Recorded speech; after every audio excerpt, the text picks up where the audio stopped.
Johan Stuck est une personnalité atypique dans le monde de la course à pied et plus particulièrement du trail.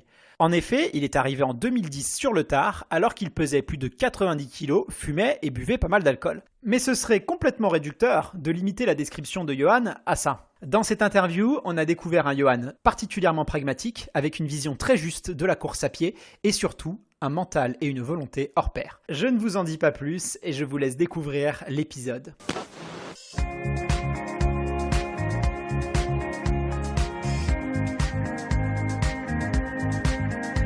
Bienvenue sur le podcast Dans la tête d'un coureur, l'émission de ceux qui souhaitent optimiser leur entraînement et leur préparation mentale pour faire moins d'erreurs et être plus performants. Chaque semaine, venez discuter sport, entraînement et psychologie du coureur avec deux passionnés qui le vivent au quotidien. Bonjour à tous, bienvenue dans le podcast Dans la tête d'un coureur, l'interview. Aujourd'hui, on a la chance et le privilège de recevoir dans l'émission un ovni de la course à pied, Johan Stuck. Johan, comment vas-tu ? Ça va bien, les fêtes approchent, c'est cool. Et nous sommes aussi en compagnie de Fred, entraîneur du groupe élite au Stade Français Athlétisme et aussi co-animateur du podcast. Fred, comment vas-tu ? Écoute, moi ça va parfaitement et je suis vraiment content que Johan soit avec nous parce qu'on va rencontrer une vraie personnalité, ce qui n'est pas si courant dans notre milieu là. Ça c'est clairement vrai Johan, t'es une vraie personnalité dans le monde de la course à pied et d'ailleurs je dois commencer cette interview en te faisant une confidence. Quand on a eu l'envie avec Fred de créer un podcast autour de la course à pied et surtout d'aller interviewer des athlètes, on s'est mis autour d'une table et on a réfléchi à qui on devait inviter. Et allez, en 30 secondes, aussi bien lui que moi, ton nom il est ressorti. Et c'est pas étonnant parce que nous, ce qu'on veut à travers cette émission, c'est s'intéresser à l'humain. On est persuadé que derrière chaque coureur, il y a une histoire humaine passionnante. Et c'est ça qui nous intéresse, c'est comment est-ce que la course à pied peut nous aider dans le développement personnel, dans l'estime de soi, dans l'atteinte des objectifs. Et forcément, toi, tu incarnes un petit peu toutes ces valeurs-là. Est-ce que, et ça va être ma première question, est-ce que tu as conscience de ça et qu'est-ce que ça te fait ? Ça me fait super plaisir d'entendre que je ressors parmi de grands noms dans la course à pied. C'est à double tranchant aussi, c'est vrai que j'ai une personnalité bien marquée et c'est un peu aussi le running qui m'a aidé à le devenir parce que je me suis épanoui là-dedans et je m'épanouis de plus en plus. Et j'essaye de marquer un petit peu ce sport-là. Tu as des grands champions qui vont marquer leur sport par des résultats extraordinaires. Après, tu as d'autres personnes aussi à côté dont on a besoin où elles font des résultats et il faut qu'elles soient là aussi pour promouvoir le sport dans quelque chose de positif. Je trouve qu'en France, comme tu le disais, Fred, ça manque un petit peu de ça. On a soit des grands champions avec un gros carafon et c'est bien d'avoir des gens comme ça. Après, ce sont les personnes qui sont comme ça, mais il y en a qui sont très effacés et malheureusement, on en retiendra moins. On retiendra moins ces personnes-là. Et en même temps, derrière, elles sont totalement effacées et n'aiment pas en fait les personnes qui se mettent en avant. Donc du coup, on est dans un milieu où c'est assez compliqué. Moi, en fait, je m'en fous un peu du regard des gens. Bon, des fois, c'est vrai que je réponds parfois parce que je suis assez sur les réseaux sociaux, même des fois trop souvent, mais plus par rapport à gérer mes réseaux. Contrairement à certains qui ne publient pas et en fait qui passent plus de temps que moi sur les réseaux mais plus à regarder tout ce qui se passe autour. Ouais, c'est vrai, je comprends parfaitement ce que tu veux dire. On n'a pas tous la possibilité d'être un ambassadeur, donc forcément ça doit faire réagir. Après, tu es un vrai passionné et à mon avis, c'est mieux de te donner à fond dans quelque chose quitte à être critiqué pour ça plutôt que rien faire et être celui qui critique. L'important, c'est de faire rayonner ce sport. C'est vrai, faut marquer ce sport parce que je trouve qu'en France c'est pas fun, tu vois, il y a plein de choses qui sont pas fun, c'est dommage, alors que si on regarde dans d'autres pays, alors je parle pas que des US, parce que à chaque fois on parle des États-Unis, mais après c'est pas le meilleur exemple, hein. Tu regardes juste des pays juste limitrophes comme l'Allemagne par exemple, l'Espagne, c'est fun, même la Suisse, tu vois, c'est dynamisant, ça fait plaisir. Tu vois, par exemple, une équipe de France de 100 bornes, par exemple, en France, pour moi, elle fait pas rêver. Pourtant, ça me ferait très plaisir de rejoindre une équipe de France de 100 bornes. Mais pareil, dans une optique de performer, mais aussi de dynamiser, de mettre quelque chose de nouveau et de pas rester 30 ans en arrière, quoi.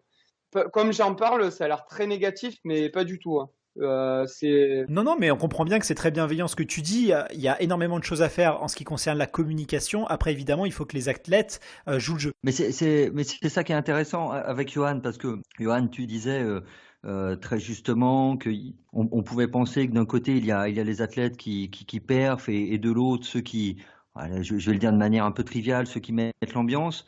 Et justement, le sentiment qu'on a, c'est que toi, tu as réussi à faire la synthèse de tout ça, parce que, excuse-moi l'expression, t'es pas un peintre non plus, hein. T'as quand même fait un top 5 au championnat de France de 100 km, tu as été victorieux, par exemple, sur la foulée du Mont d'Or, tu as été deuxième à l'Écotrail, troisième à la 6000D, tu as quand même des résultats sportifs de haut niveau, tu as même d'ailleurs, à ce titre, été invité l'an dernier aux 20 km de Paris, qui avait lancé une opération spéciale en invitant des trailers sur la course. Donc, toi, tu arrives bien à faire la synthèse entre apporter un peu de fraîcheur à ce monde de l'athlétisme tout en restant performant. Et par rapport à tes performances, du coup, moi, la question que je me pose, c'est est-ce qu'il y a une course, une victoire qui t'a plus marqué? Alors, celle qui m'a le plus marqué, c'est sur mon terrain de jeu. C'est pas une course qui est vraiment connue, malheureusement, parce que c'est une course qui est très belle, ça s'appelle le Trail des Cabornis. En fait, ça a été le lancement un peu de tout. En gros, j'étais vraiment outsider et même on ne parlait pas de moi quoi sur cette course. Et en fait, j'ai gagné devant des grands noms comme par exemple Ludovic Pommeret qui allait gagner l'UTMB 2 ans plus tard, ou Emmanuel David par exemple qui allait devenir champion de France TTN la même année. Et en gros, ouais, je me suis vraiment démarqué et j'ai fait ma course et en gros, j'ai gagné vraiment. Enfin, j'ai mené du début jusqu'à la fin et en me souciant que de moi-même, en gros, et en courant pour moi. Et quand j'ai passé la ligne d'arrivée, enfin, je savais que j'avais fait une très belle course, et j'étais content surtout aussi de savourer ça avec mes amis, ma compagne. Et c'est vrai que là, c'est ce qui a déclenché quand même pas mal de trucs aussi derrière. Donc je peux dire que c'est vraiment un très gros souvenir en termes de victoire. Après, il y a eu des beaux podiums aussi, voilà, dans ma tête, qui resteront aussi gravés. Enfin, mon premier mon premier éco-trail où je fais deuxième. Ouais. 2015, hein. Ouais, 2015, un an après les Cabornis. En fait, c'était énorme parce que c'était un peu moins de 10 jours après l'arrivée de ma fille Charlie. J'étais super crevé, mais je voulais pas prendre le départ tellement que j'étais mort. En fait, j'étais sur un nuage et ça m'a permis d'être deuxième et de un peu confirmer ce statut, on va dire, d'outsider ou de favori, tu vois, sur des courses. Ça, c'est des super souvenirs. Mais du coup, quand on t'écoute là parler, est-ce qu'on pourrait te comparer, hein, je veux pas que cela te gêne, mais un peu à la démarche de Préfontaine, pour qui la victoire était belle que si derrière il y avait la manière, on peut dire. C'est vrai. Comme on dit, hein, ne dis pas que tu as gagné, mais dis plutôt devant qui tu finis. La manière, ouais, c'est le plus important. Fred disait tout à l'heure aussi qu'on t'avait vu sur les championnats de France du 100 km. Tu es l'un des rares même trailers qu'on voit sur route. Tu fais même des 10 km. Tu t'aventures sur la route alors qu'on sait que pour les coureurs de trailers, c'est pas forcément les mêmes préparations. Tu notes quoi comme différence entre le trail et la route, toi? Si tu en notes, d'ailleurs. Ouais, des différences. Déjà, bon, on sollicite les mêmes groupes musculaires, je suis d'accord, mais derrière, après, c'est un travail totalement différent.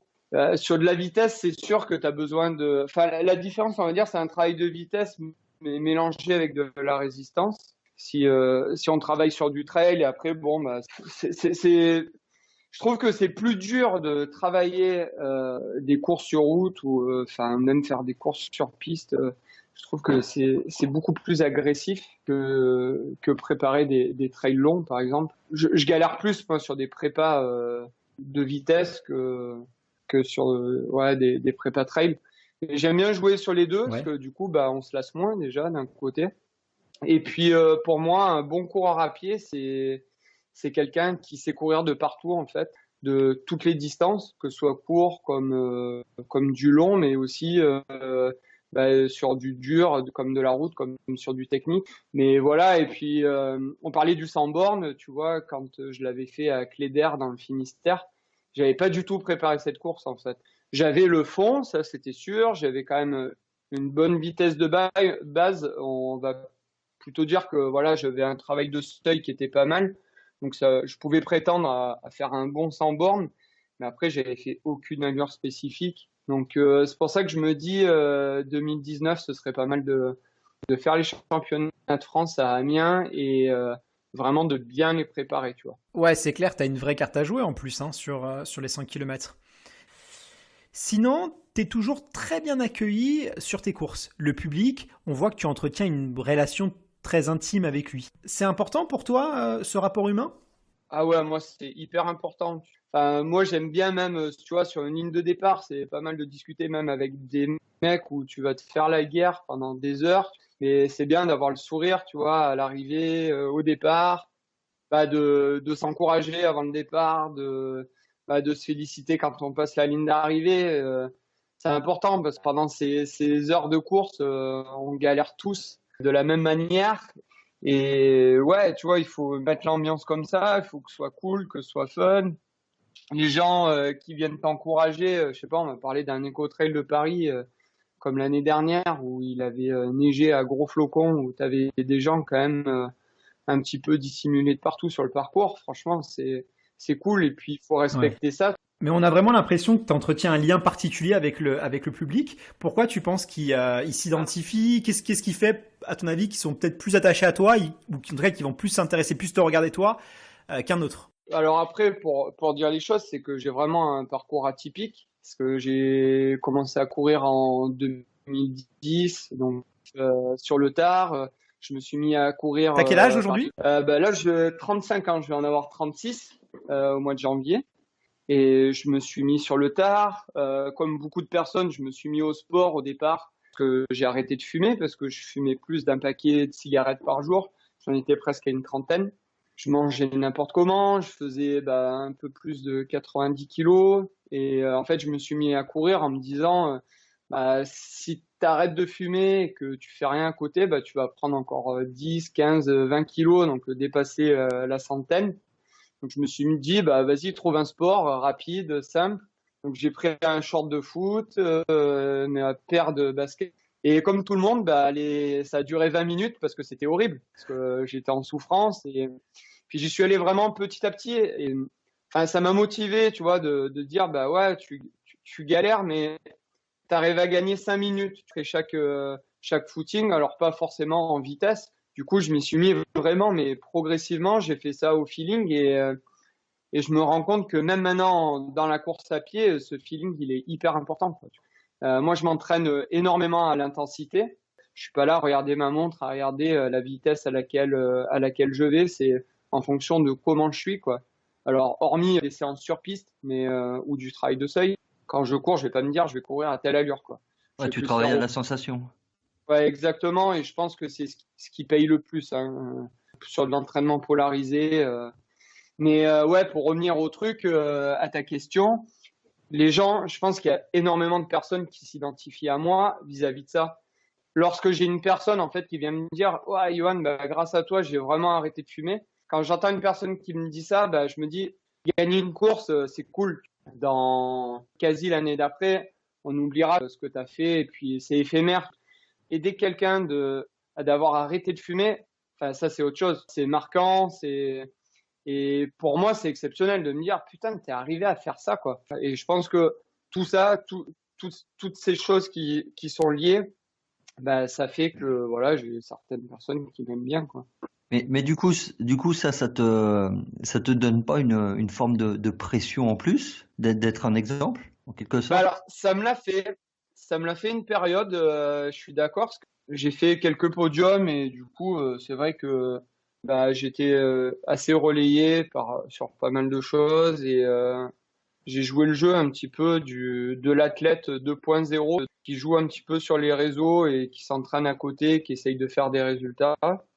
C'est vrai que de faire tout ça, ça te met une énorme pression. C'est dur de la gérer parce qu'en fait, tu arrives comme ça, tu te dis, ouais, en 2010, tu te rends compte de ce que tu faisais. Alors, tu essayes de revenir aux sources, mais c'est jamais facile. En fait, avec le temps, j'ai appris à relativiser et peut-être à être plus sage. Et maintenant, ouais, j'essaye d'être plus distant vis-à-vis de tout ça et de relativiser, d'être papa aussi. Maintenant, ça va faire presque 4 ans, hein. Mais ça m'a appris aussi beaucoup de choses. C'est sûr que quand on devient parent, on voit la vie autrement. Et justement, je voulais revenir un petit peu à ce que tu disais tout à l'heure, que tu fumais presque 30 cigarettes par jour, que tu buvais beaucoup. Avec le recul, quel regard tu portes aujourd'hui sur la vie que tu avais avant? C'est quoi un peu l'opinion que tu as? De ma vie d'avant, ce que je peux dire, c'est que je ne regrette rien. Parce qu'au contraire, j'ai appris beaucoup de choses et je me dis qu'il y a plein de personnes qui font l'inverse plutôt, tu vois, qui sont très sages et à la fin, bah, pètent les plombs, font un burn-out ou font n'importe quoi. Et voilà, je préfère La l'avoir. crise de la quarantaine. Et surtout beaucoup de coureurs dans Ouais. l'athlétisme, tu les revois aujourd'hui, ils ont beaucoup changé. Ouais, c'est ça. Et en fait, il y a une phrase que j'adore dire, c'est avant j'aimais la vie, mais j'étais quelqu'un de mort et aujourd'hui je suis vivant. Ça, ouais, c'est quelque chose qui me représente bien et non, en fait, je m'en sers en fait de tout ça, je m'en sers et de me dire regarde d'où tu viens et regarde ce que tu fais maintenant. Ouais, ça me fait plaisir et non, du coup, je regrette rien. J'ai vécu des bons moments, de très mauvais T'as aussi. profité. J'ai profité après peut-être dans les excès, mais après peut-être que mes entraînements comme ils sont maintenant, c'est peut-être un exutoire différent. Je ne regrette pas, mais c'est vrai que je me sens beaucoup plus épanoui dans ce que je fais maintenant. Et du coup, le déclic, ça a été vraiment, t'allais atteindre les 100 kilos, il n'y a pas eu autre chose qui a fait que... Parce que j'imagine quand même quand on fait 80 kilos, quand on boit, quand on fume 30 cigarettes par jour, on s'impose pas d'aller courir, on sait que ça va être une torture, il faut quand même une motivation qui soit énorme. T'aurais quand même pu aller chercher les 100 kilos, ça aurait été une belle anecdote à tirer, tu vois. C'est pas donné à tout le monde de faire 100 Ouais, c'est kilos. vrai. Écoute, ouais, j'aurais dû le faire, j'étais pas loin, parce T'étais qu'il pas il me loin. manquait que quelques kilos, hein. Tu vois, Ouais, t'aurais pu ouais. dire, hey, j'ai fait 100 kilos, quoi. C'est pas rien, c'est... Et même, je galère encore à trouver des photos où je suis vraiment fat parce que j'en trouve quelques-unes parfois, donc je les garde de côté. Tu sais, je fais des avant-après un petit peu comme les Instagrammeurs. Ouais. Et ouais, j'aurais dû pousser un petit peu plus. Ouais. Et t'as pas eu de déclic, du coup, comment ça s'est passé l'arrêt de la cigarette? Tu peux nous expliquer un petit peu la technique que t'as mis en place pour arrêter et comment t'as vécu ça? Alors, ce qui est bon, c'est que quand j'ai arrêté de fumer, c'était au mois d'août. Donc, tu vois, j'ai vraiment pas choisi le bon moment. Et en plus, à l'époque, j'habitais à côté d'Avignon. Donc, enfin, c'était vraiment la période bien cherchée. Alors, j'avais déjà essayé d'arrêter de fumer, mais peut-être une dizaine de fois, et ça avait jamais fonctionné. J'avais lu un bouquin, je me souviens plus du titre, mais c'était un best-seller à l'époque, qui permettait d'arrêter de fumer. Ça m'avait permis de stopper 2, 3 jours en lisant ce bouquin. Je m'en suis resservi derrière, donc ça m'a aidé pour les premiers jours. Mais je pense que j'ai pas eu un énorme déclic lorsque je me suis dit, allez, j'arrête de fumer. C'est juste, je me suis dit, bon, bah, je me suis arrêté, tant mieux, je me suis arrêté cette matinée, je me suis arrêté à midi, j'ai pas fumé de clope après mon café, très bien. Après, idem, et je me suis dit, bon, bah, t'as fait quasi une journée, essaye de faire la même. Le lendemain, pareil, le surlendemain, idem, et je me suis dit, bon, bah, maintenant, il faut tenir, quoi. Je pense que c'est les jours qui suivent qui sont les plus durs. Avec le sport, en gros, ça m'a aidé aussi. En me disant, ah, tu t'es mis au sport. Bon, l'alimentation, c'est pas toujours ça. Après, on peut pas être aussi irréprochable de partout. Mais déjà, la lancée était bonne. En fait, c'est comme dans la vie, je pense, il faut toujours se sortir des choses positives en te disant, bah, écoute, bah, c'est bien, t'as fait ça, c'est bien, t'as fait ça. C'est comme quand tu pars sur une course. En gros, tu vas pas te dire, bon, allez, je vais peut-être essayer de faire ça. Tu vas te dire, bon, bah, je mets mon dossard, je vais finir ma course, tu vois. Tu vas pas te dire, bah, je vais essayer de la finir. Non, il faut toujours avoir un discours positif. Et là, bah, j'étais un peu dans ce délire-là et ça m'a aidé. Après, derrière, bah, ça tombe bien, le podcast, il est qu'avec moi, mais c'est vrai qu'apparemment, après, j'étais assez désagréable pendant une bonne période. Mais, On va en revenir. mais, ouais, mais après, voilà, déjà, ça s'est fait. Mais ouais, le sport, en tout cas, m'a aidé. Je pense pas que c'était ce qui a remplacé la clope, mais ça m'a permis quand même, voilà, Parce que les fois d'avant où tu avais essayé d'arrêter, ce que tu as dit que tu avais essayé d'arrêter une bonne dizaine de fois, en parallèlement, tu n'avais pas fait de sport. Ah non, non, en fait, j'ai pas un passif de sportif. J'ai fait du foot quand j'étais petit, puis j'avais pas forcément un bon niveau.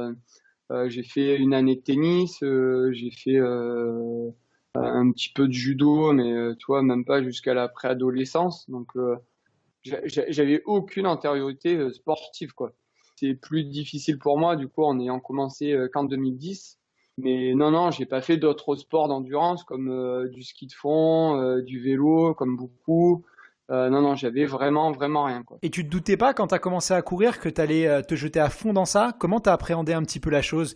Quand tu as commencé, tu t'es dit j'y vais pour le plaisir ou je vais essayer de faire un truc vraiment au taquet? Franchement, non, je me suis dit, bon, je vais faire 1 à 2 sorties par semaine, ce sera pas mal. Je les décompose dans la semaine et puis voilà. Après, en fait, j'ai pris goût. De 2, je suis passé à 3. Mais j'allais pas plus loin, quoi. Ouais. Et c'est lorsque je suis monté sur Lyon, donc pour rejoindre ma compagne, que j'ai rencontré des personnes liées au running, forcément, qui m'ont dit, oh, tu devrais te mettre en club, c'est comme ça que tu progresseras, tu verras. Alors, c'était pas dans l'idée de vouloir faire des résultats, hein, mais c'était plus, voilà, de aller faire des distances un petit peu plus de 10 km, quoi. Et en fait, je suis allé en club pour avoir du soutien, de l'émulation, quelque chose, un petit peu de suivi, tu vois. Et puis voilà, pour retrouver aussi un esprit collectif. J'ai fait que des sports co, tu vois, donc du Ouais. coup, Et club d'athlé du bien coup? Club d'athlé un ou club d'athlé, ouais. Donc tu as commencé sur route alors? Enfin sur route piste. Ouais, exactement, exactement. Ma première course, c'était le 10 km de Lyon, tu vois. D'accord. Que tu as fait en combien de temps pour l'anecdote? Mon but, c'était 45 minutes, j'ai fait 44,59 et c'est vraiment, et c'est vrai. C'est déjà un beau chrono, hein, 44 pour un premier 10. Et ça, du coup, c'est en quelle année, puisque tu as commencé en 2010? Tu arrives à passer sous les 45 En combien août, de temps après?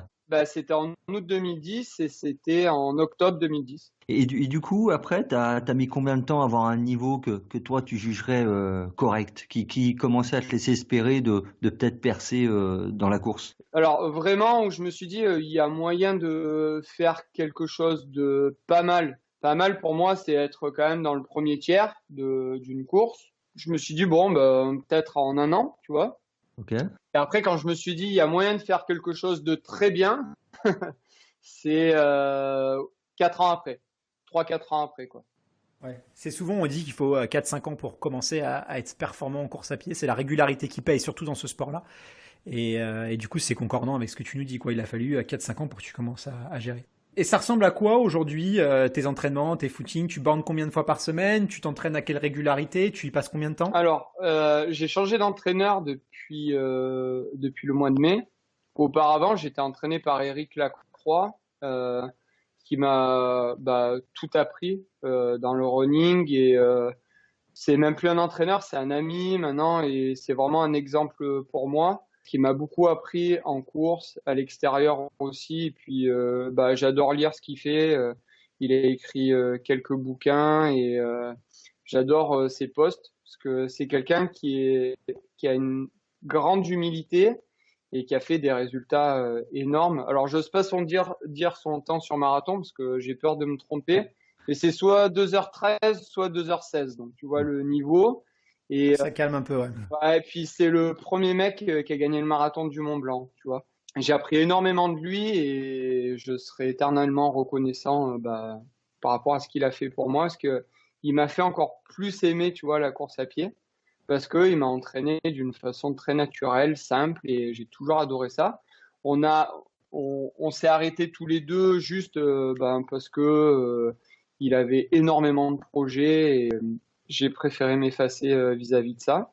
Après, j'ai eu une courte période avec un entraîneur où j'ai complètement explosé parce que je bornais trop. Et C'est-à-dire, donc, pour revenir à tu faisais combien de kilomètres? avec Eric, en fait, avec Eric, ce qui était bien, c'est qu'il y avait une très bonne gestion du volume et de l'intensité. Donc, j'étais facile à 150 bornes, voire des fois à 200 par semaine. Avec l'entraîneur intermédiaire, j'étais au même volume, mais avec beaucoup plus d'intensité. Donc, c'est pour ça que j'ai totalement explosé. J'ai mis pas mal de temps cette année à me remettre dans les pompes. Et maintenant, j'ai changé. Je suis avec Christophe Mallardet, qui me fait penser beaucoup à Éric Lacroix. Ce qui est génial, en fait, avec cette nouvelle façon d'entraîner, c'est que j'ai l'impression de pas m'entraîner, tu vois. C'est très drôle de voir ça, parce qu'avec Éric, je voyais mon compteur monter en kilomètres. j'étais pas forcément rincé, mais il y avait des blocs de travail, je savais, où j'étais complètement explosé, mais je savais que derrière, j'allais assimiler tout ça. Avec Christophe, c'est vraiment du pur qualitatif et ça me fait plaisir. Ça m'a fait bizarre au départ même, de moins borné. Et en fait, je fais vachement de qualitatif et je trouve que je prends même en vitesse, tu vois. Et on a mis du temps à se mettre dedans parce que j'étais complètement en surentraînement et du coup, pour revenir dans le game, on y allait petit à petit et je me suis rendu compte que sur des 90, des 85 bornes, en faisant un petit peu moins de bornes, ça passait bien. Et Et maintenant mon volume, il est de, bon, on va dire 200 bornes, on va dire en moyenne. Après, des fois, tu as des gros blocs quand tu vas préparer des grosses courses où tu es obligé de remettre du volume ou ça peut aller à 150. Et tu fais un peu de piste, ce que tu fais, comment tu travailles la vitesse? On voit que tu as été assez performant sur des 10 ou des semis. Tu travailles, tu vas sur la piste ou pas du tout? Alors ouais, j'ai une vieille piste parce que voilà, comme En je disais, cendré? ouais, une bonne cendrée, tu sais, avec des grosses flaques d'eau quand il pleut, parce qu'il y a des cratères de partout, tu vois. les Voilà. bons trous qu'il faut. C'est ça, tu viens dans le virage, quand tu ressors du virage. Mais en fait, je pense que, voilà, entraînement difficile, guerre facile. Enfin, la piste, ouais, je vais bien en faire une fois par semaine, hein, facile. Après, le reste, c'est beaucoup d'entraînement en fartlek, donc en sous-bois, soit avec quelques bosses, soit avec que de la relance. Et j'essaye d'optimiser quand même le sol souple, même si je vais faire un 10 km sur route, tu vois, je vais essayer quand même de travailler sur le sol souple, parce qu'après, quand tu arrives sur route, ben, c'est beaucoup plus facile et surtout l'entraînement est beaucoup moins traumatisant. Voilà. Puis D'accord. sinon, j'aime beaucoup polariser avec d'autres sports comme le vélo, beaucoup le vélo de route en été. Puis là, ouais, je vais essayer de bien me mettre au ski de rando l'hiver pour changer aussi un petit peu. Et du coup, pour revenir un peu en arrière, parce que là, tu dis que tu fais encore de la piste, mais donc tu as commencé en club d'athlé. Le virage trail, il s'est fait à partir de quand? En fait, quand je suis monté sur Lyon, je connaissais pas du tout Lyon, étant d'Avignon.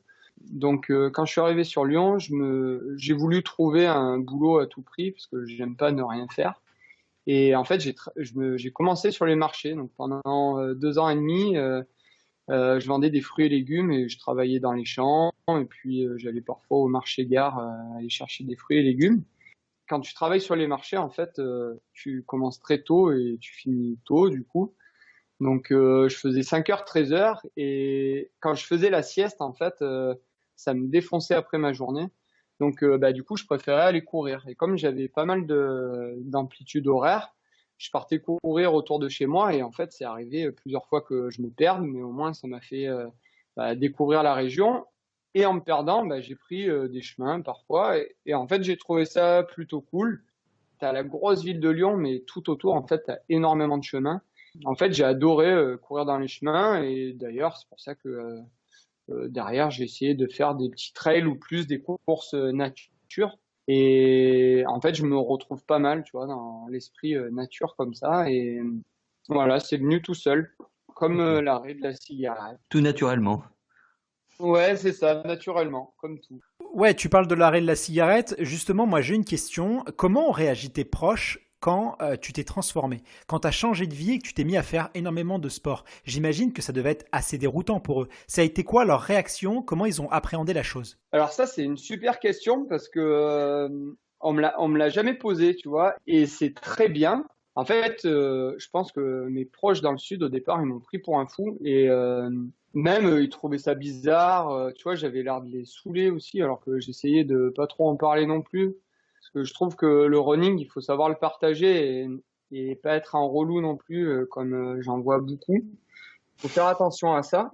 Mais ouais, du coup, il me prenait pour un fou, il mettait même en garde ma compagne. C'était un truc de dingue. Et par contre, Alors que personne s'est soucié de toi quand tu fumais et que tu buvais. C'est dingue, ouais, quoi. c'est vrai. En fait, c'est quand tu as commencé à avoir une vie saine que les gens, ils se sont dit, mais attends, qu'est-ce qui se passe? Johan, il fait n'importe quoi. Il va trop loin. Alors, est-ce que tu vas trop loin? Je sais pas, mais il y a une chose est sûre, c'est qu'on va toujours trop loin pour ceux qui vont nulle part. Ouais, c'était pas bon, quoi. C'était pas très sain, tu vois. Donc, Il est en c'est train de mieux mal tourner. Il est en train de mal tourner, le petit Johan.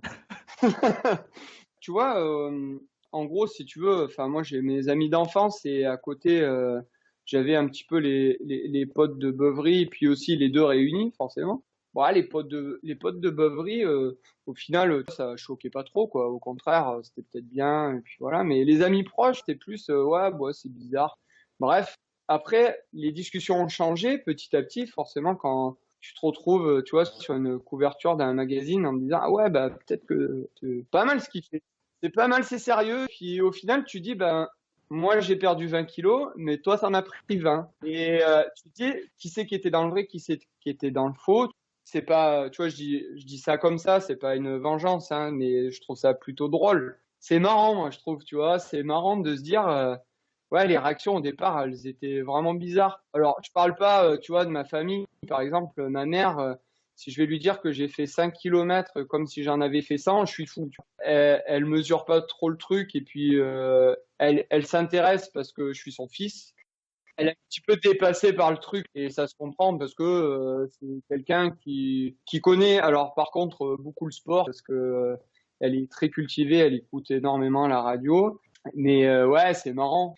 Le début est vraiment marrant et quand je regarde maintenant, je me dis bah c'est encore plus drôle. et Et ta copine, du coup, Estelle, tu disais tout à l'heure qu'il l'avait mise en garde sur ta pratique de la course à pied. Comment est-ce qu'elle a géré ça, elle? J'imagine que ça ne devait pas être très évident. Quand elle t'a connu, t'étais pas du tout un Johan sportif. Finalement, t'es presque une nouvelle personne. Alors, ce qui est bien déjà, c'est que elle a vécu le tout, tu vois, c'est-à-dire l'avant, après. Donc ça déjà, c'est très positif. Elle peut faire un Et comparatif. ouais, c'est ça exactement. Tu vois. Et ce qui est encore plus drôle, c'est qu'elle a commencé à courir avec moi au départ. Ouais, c'est drôle si ta copine s'est mise aussi à courir. Finalement, ça confirme quelque chose, c'est qu'on est tous influençables. Et c'est une erreur de croire qu'on ne l'est pas. On se met un petit peu en danger si on pense ça. Et dans les bons côtés des choses, on est influençable, et aussi dans les mauvais côtés des choses. C'est vrai. Bah, j'ai tous mes potes qui rigolaient, qui se sont mis à courir et à s'inscrire à la course du village dont on est tous issus, tu vois. Donc ça, c'est encore plus drôle.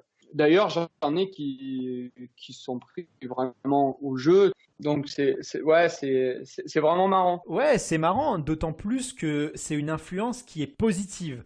Mais justement, à contrario, comment t'as géré les personnes autour de toi qui étaient peut-être plus fêtardes, les gens un peu plus méfastes? Tu sais, on a coutume de dire que notre personnalité, elle se façonne à travers les 5 gens qu'on fréquente le plus. Et c'est assez vrai. Si je me mets à fréquenter des gens qui fument et qui boivent, il y a de grandes chances que moi aussi, je vais avoir envie de fumer et de boire. Et à contrario, si je fréquente des gens qui font du sport et qui ont une vie saine, je vais avoir envie d'être dans le même train qu'eux. Donc toi, comment t'as géré un petit peu tout ça? Est-ce que t'as fait le ménage autour de toi? Je pense que le ménage, en fait, il s'est fait naturellement. Tu as beau avoir des amis d'enfance, c'est pas pour ça que tu es obligé d'être constamment avec eux, de les appeler tout le temps. Enfin, si ça le fait plus, ça le fait plus. Ça reste tes amis d'enfance. Tu passeras toujours un bon moment quand tu les verras.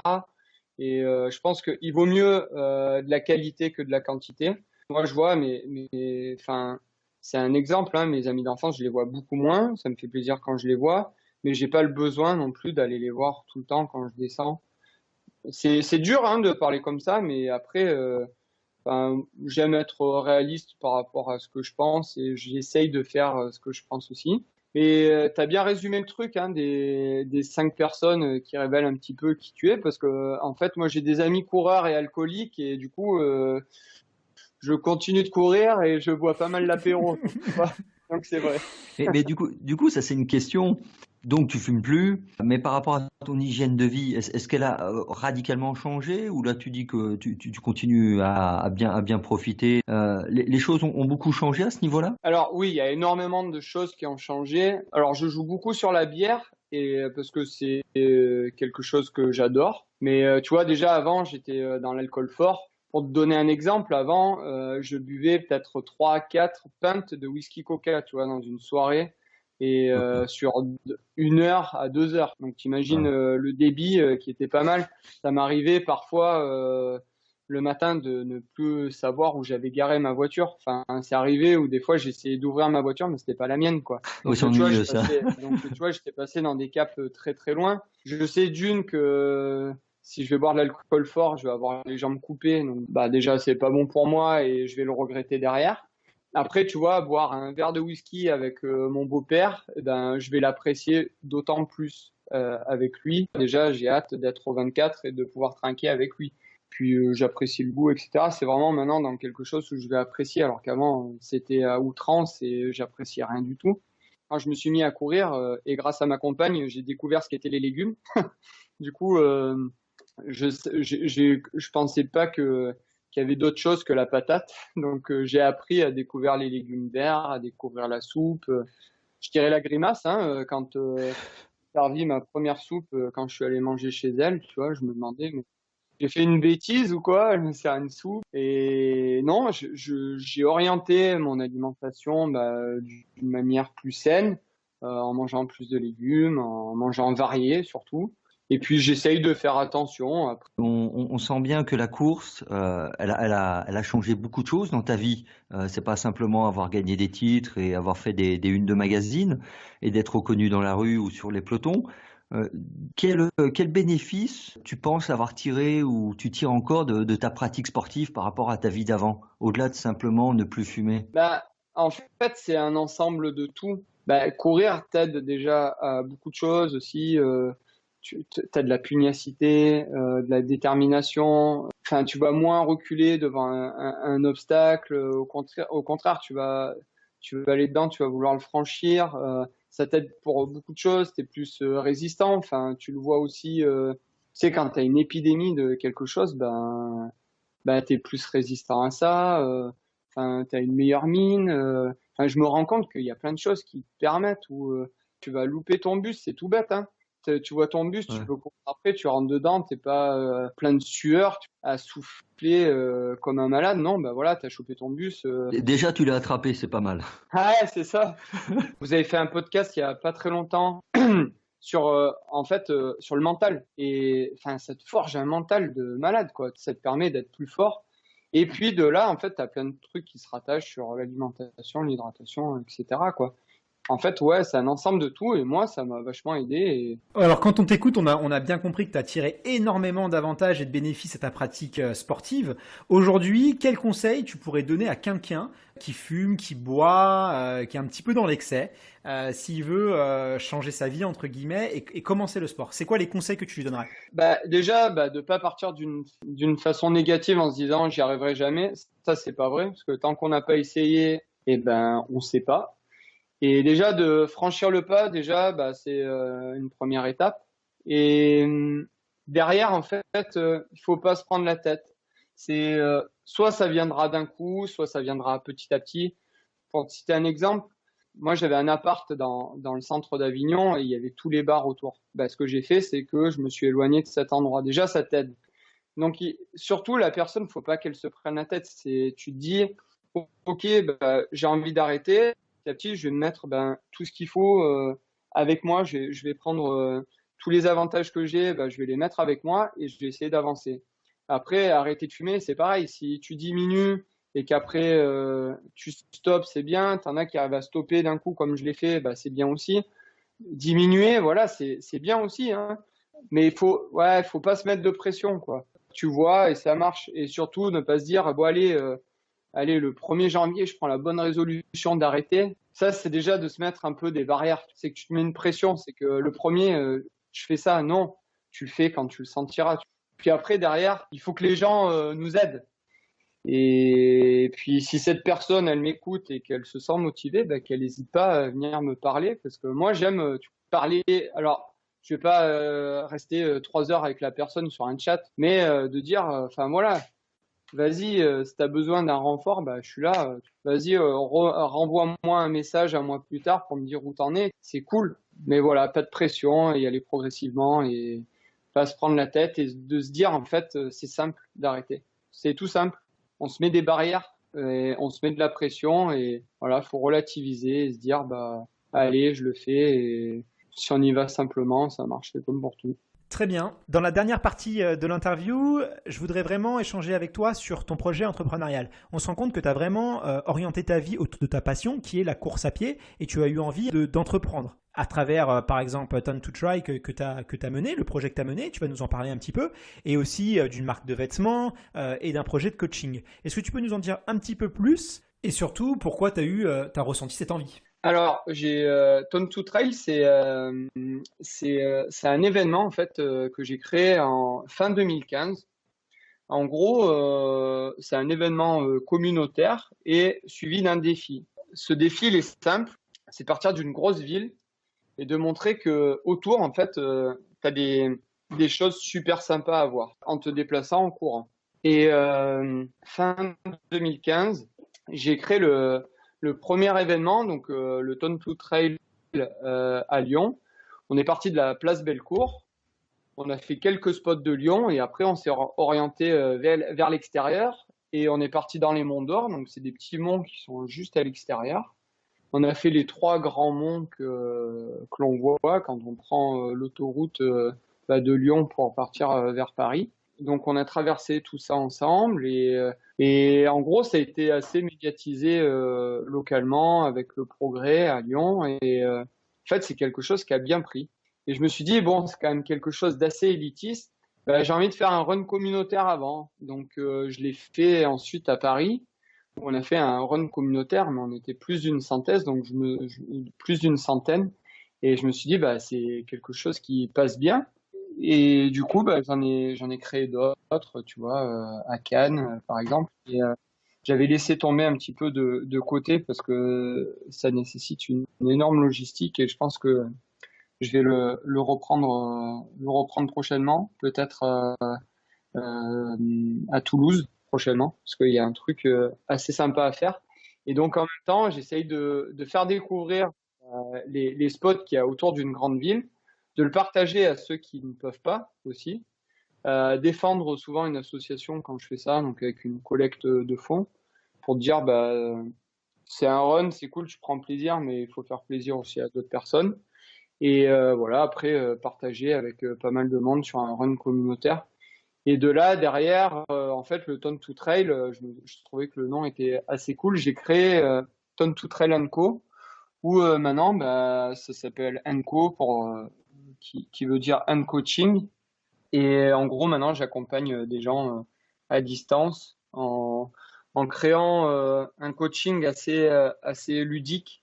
Et j'essaye de bouleverser un petit peu le monde du coaching parce que je sais pas si vous voyez maintenant, mais tout le monde est coach. En fait, j'essaye de bouleverser ça en faisant quelque chose de très quali, en prenant le temps avec les gens. Et voilà. Et derrière, j'ai une troisième entité, c'est que j'ai créé une petite marque de vêtements qui s'appelle I Am Woodstock, alors qui est très petite, mais ça me fait des entités différentes, donc je me lasse jamais. C'est vrai qu'aujourd'hui, pour vivre, l'athlète, il est obligé de se diversifier. Et d'ailleurs, tu parlais tout à l'heure des réseaux sociaux. On a un petit peu cette impression que maintenant, quand on veut vivre de sa passion qui est la course à pied, on est obligé d'être très présent sur les réseaux sociaux. C'est quoi un peu ton analyse, toi, sur ça? Ça, c'est l'athlète 2.0. Il faut vivre avec son temps. Moi, je pense que c'est pas négatif d'être sur les réseaux sociaux et de partager ce que tu fais. C'est le jeu. On est athlète, on fait des résultats, ok, mais on bénéficie de beaucoup de choses quand même. Au final, ça, tu dois le partager. Le partager, c'est les réseaux sociaux maintenant. Faut jouer le jeu. Après, pour certaines personnes, peut-être que j'en fais trop, mais il faut être présent. Peut-être pour certains, t'en fais trop. Ça crée pas un peu de jalousie dans le peloton sur des courses ou c'est quelque chose que tu ressens pas? Le problème, c'est que les personnes qui sont jalouses ou envieuses te le diront jamais. Mais moi, je le sais. Oui, tu le sens. Ouais, tu le sens. Je suis pas bête non plus et tu le sens. Mais après, c'est qui la personne la plus heureuse des deux? Ce que j'ai envie de répondre à la personne, c'est ne me suis pas et ne regarde pas ce que je fais. Ça, c'est clair. Et puis, de toute façon, j'ai l'impression, comme tu le dis, c'est un petit peu la règle. Si tu veux des partenaires, si tu veux des sponsors, il te faut des réseaux sociaux, il faut que tu sois présent sur ça. D'ailleurs, toi, comment tu gères un petit peu la relation avec tes partenaires, avec tes sponsors? Comment ça se passe? Tu peux les citer, hein, d'ailleurs. Hein. S'ils t'aident, nous, on est d'accord. Si tu veux citer des sponsors qui t'aident, n'hésite pas parce qu'ils font vivre la course à pied, ils véhiculent, heureusement qu'ils sont là. Donc, Ouais, tu vois, je viens de signer avec Merrell. Merrell, c'est sûr qui est ma marque de chaussures. C'est une marque que j'ai adorée quand j'étais vendeur en magasin. Et du coup, quand j'ai eu l'opportunité de pouvoir faire quelque chose avec eux, c'est sûr que le côté réseaux sociaux leur a plu. Et du coup, ça m'a aidé aussi à avoir un contrat avec eux. Toujours sur quelque chose de positif. Et moi, les collaborations que j'ai avec les marques, j'ai pas mal de marques avec qui je collabore. J'essaye déjà de trouver des marques que je peux proposer aux gens qui me suivent parce que ça me plaît et ce sont des bonnes marques. Moi, je signe jamais pour un chèque. Je signe vraiment sur quelque chose qui me plaît. Avec la marque Gore en textile, pour moi, c'est pas un placement produit. Pour moi, c'est la meilleure marque du monde parce que la marque qui a créé le Gore-Tex, tu vois, il y a un travail de la recherche qui est derrière hallucinant. Moi, je suis allé dans leur lab, c'est quelque chose de fou. Mais pour revenir, à tout ça, c'est que ces marques-là, tu dois leur dire merci. Et je pense que maintenant, c'est les réseaux sociaux, ils attendent ça. Ok, une dernière question qu'on pose à chaque fois. Si tu pouvais revenir 20 ans en arrière, quel conseil tu donnerais au petit Johan ? Alors, sincèrement, ça, c'est une question que je me pose souvent, forcément, en me disant, si tu avais commencé avant, peut-être que tu serais meilleur. Je me dirais, tu vois, ça aurait été cool que je puisse commencer avant, pour voir un petit peu quel niveau j'aurais eu. Peut-être que j'aurais le même, ou peut-être que je serais tout fracassé au final. Je me serais dit, mets-toi au running, tu vois, ou fais un sport d'endurance, ou du vélo, ou du VTT, mais va dehors, quoi. J'étais souvent dehors, mais pas pour faire du sport. Et est-ce qu'il y a une citation qui résume au mieux ton état d'esprit ? Une citation, je sais pas. Non, après, avant, j'aimais la vie, mais j'étais quelqu'un de mort. Aujourd'hui, je suis vivant. Et ça, c'est ma citation personnelle et je trouve qu'elle représente pas mal de choses, quoi. Et sinon, j'ai le dicton de mon village, c'est l'obstacle augmente mon ardeur.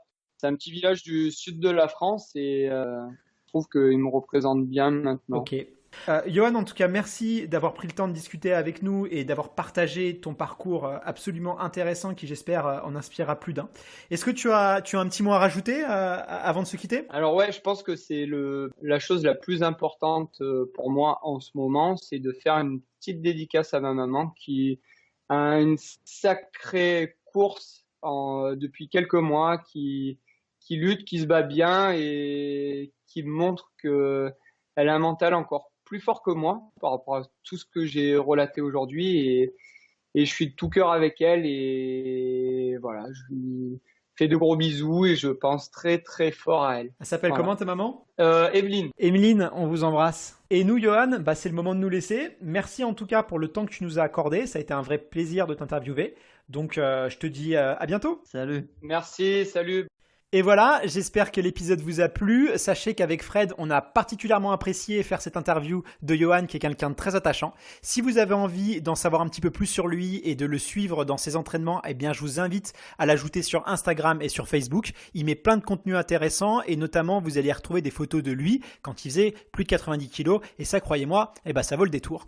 Et maintenant, je vous donne rendez-vous au prochain épisode où, avec Fred, on va parler de la nutrition du coureur et ça va être un sujet particulièrement intéressant. À bientôt.